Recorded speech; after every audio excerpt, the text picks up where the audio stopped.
আরো বলিয়ান করে দেয়, ভগবান করে দেয়, আল্লাহ রসিলায় তাদেরকে নাজাত দিয়ে দেয়। বলেন না আমিন।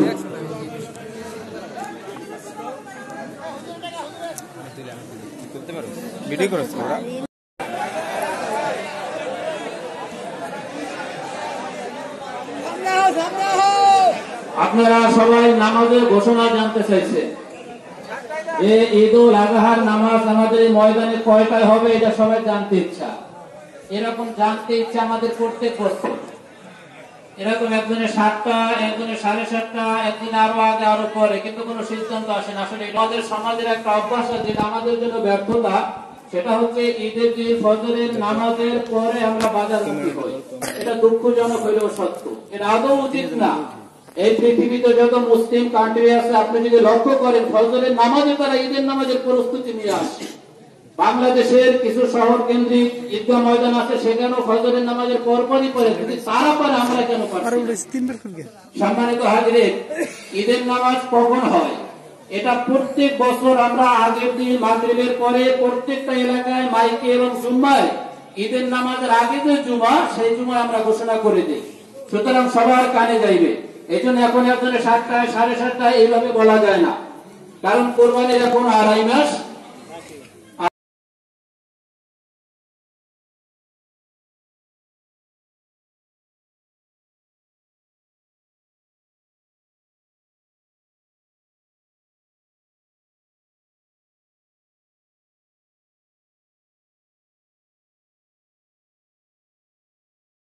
الذين آمنوا كتب عليكم الصيام كما كتب على الذين من قبلكم لعلكم تتقون.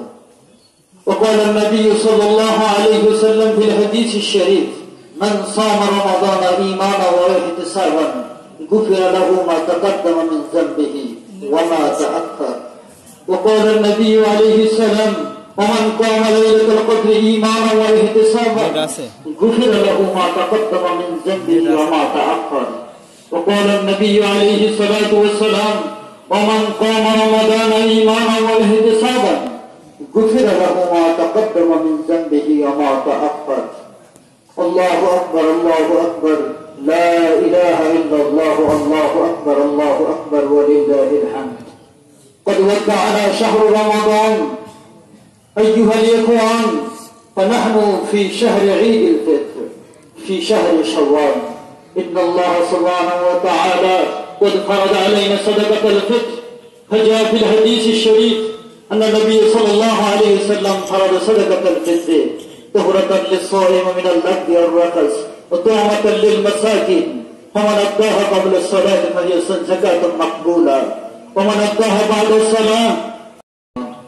أما بعد، فيا أيها الإخوان المسلمون، إن الله سبحانه وتعالى قد أنعم علينا بشهر رمضان بنزول القرآن والفرقان، وأنعم علينا بالصيام، وأنعم علينا بعبادتنا بأضعاف مضاعفة، بإصابة أضعاف مضاعفة.